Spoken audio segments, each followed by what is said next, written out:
so much. My family and I, we are beyond excited. This is exactly where we wanted to be. This is exactly where we wanted to be. Everyone get back to work. That's hilarious. We've got the man himself joining us now, the newest head coach of the Chicago Bears, Ben Johnson. Ben, huge congratulations. Thank you so much for joining us here on First Take, and it's so nice to meet you. Besides telling everyone they got to get back to work, you also stated that you were exactly where you wanted to be in Chicago. Coach, when did you realize that? It wasn't long after the interview ended that was really the perfect place. It was exactly what I thought about. I had done some research in the spring and summer, potential openings. You know what could possibly pop up. The playoffs get so hectic that you don't exactly have time to sit there and think about too much other than the current job at hand. And so, listen, I was on that call with Ryan for 30 minutes, just me and him talking, and I was so impressed by not only the vision that he had, but the person that he is. I knew he and I would get along great. And then to get to see George McCaskey and Kevin Warren and understand, man, these guys are totally in this thing together. They're going to provide the resources necessary to turn this place around. I just felt great, really great about the situation. I think congratulations, Coach. Really well deserved. I've been talking about you for weeks because I thought you were the right man for this job. 28th ranked offense and scoring, I think it is, and dead last in yards. Obviously, that was a problem for the Chicago Bears this past season. The priority would appear to be buffering that offensive line and obviously improving the development of Caleb Williams, who I think is going to be a stud. Is that the right thinking that you have right now? It's primarily about him and that offensive line. What are your thoughts? Yeah, listen, I still think this game is won and lost in the trenches. So offensive line, defensive line, I think that takes priority almost every year that you're looking to bring talent into the building. With that being said, this has become a quarterback-driven league, particularly recently.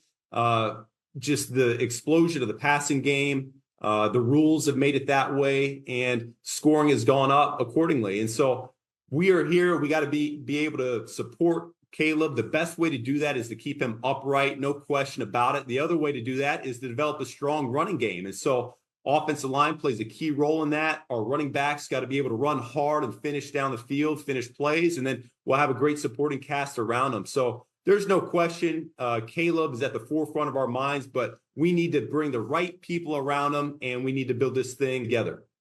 Coach, you made some news this week with something else you said, and I want to get to what everyone was talking about. You essentially calling out the Packers and their head coach, Matt LaFleur. Let's take a listen to that. Dan Campbell, Kevin O'Connell, you're talking about two guys that are up for Coach of the Year awards as the season ends here.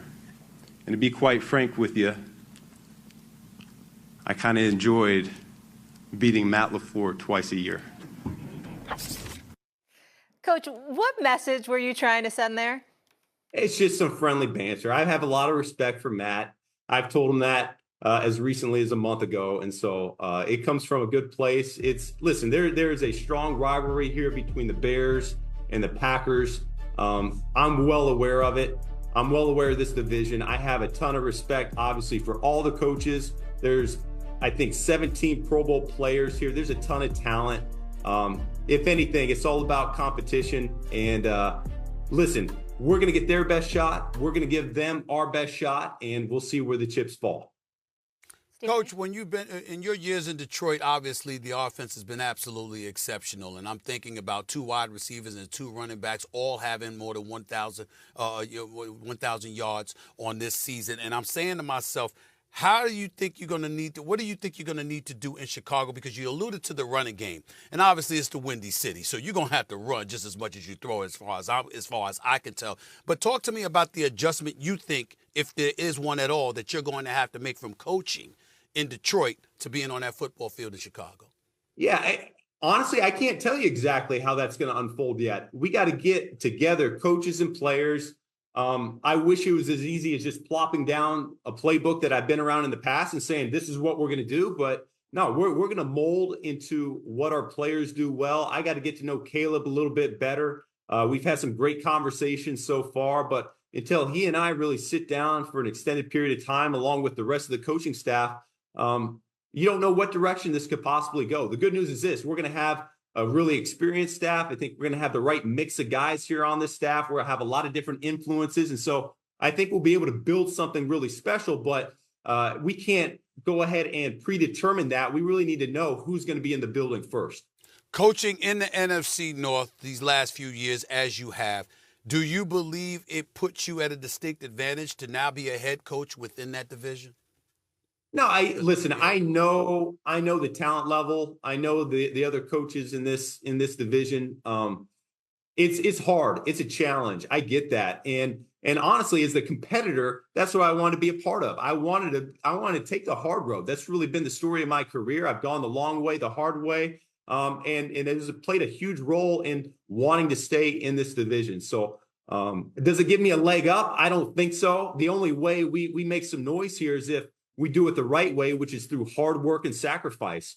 But if we have the guys in this locker room that are willing to do that, yeah, we'll see what happens. You know, Coach, staying in the division, I want to talk about the Lions quickly because I have a soft spot in my heart for that city. Obviously, a heartbreaking loss to the Commanders, and now they lost yourself and DC Aaron Glenn, who takes over with the Jets. So huge congrats to him as well. What are your thoughts on the state of the Lions going forward? I think they have built, and I'm talking about Brad and Dan. Miss Sheila is incredible. They have built a runway here to really be good for the next 3 years plus years. Honestly, they've got some great young talent.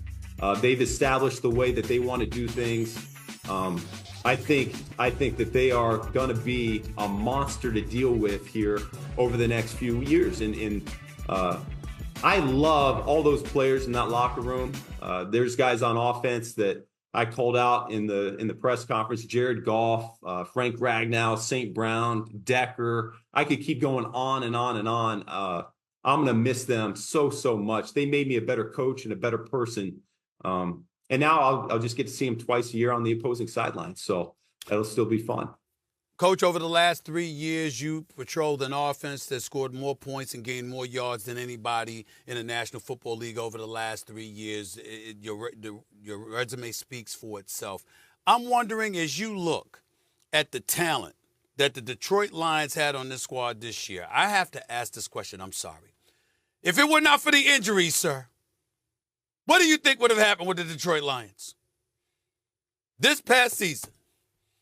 There's no talent, but the head coach there made it clear the injuries didn't matter, and we were still able to accomplish a lot. We fell short of those goals. And so it really stung the way that season ended there in Detroit. So beyond that, it's hard to say where it would have gone, but we didn't earn it. We didn't deserve it. And so that's where it ended.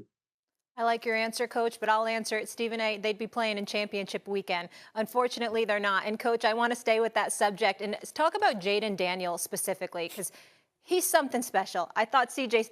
Stroud was special, which he is, but Jayden really putting on a show, and you saw firsthand how dominant he can be on the field. What chance do you give him to take down the Eagles this weekend? You talk about every year just making it into the dance, into the tournament, and you never know what could play out. And this team, not just him as a player, but this team, this Commanders team, they're hot right now, and they believe in each other. They're playing really well, complementary football. So all bets are off. At this point, nothing really surprises me in this league. All right, we're going to leave it there. Stephen A., you good? I'm good, Coach. Okay, I'm going to get a commercial break. Congratulations. Yeah, Coach, Thank great you guys. to meet you. Appreciate it. Yeah, absolutely. Really enjoyed talking to you. Best of luck.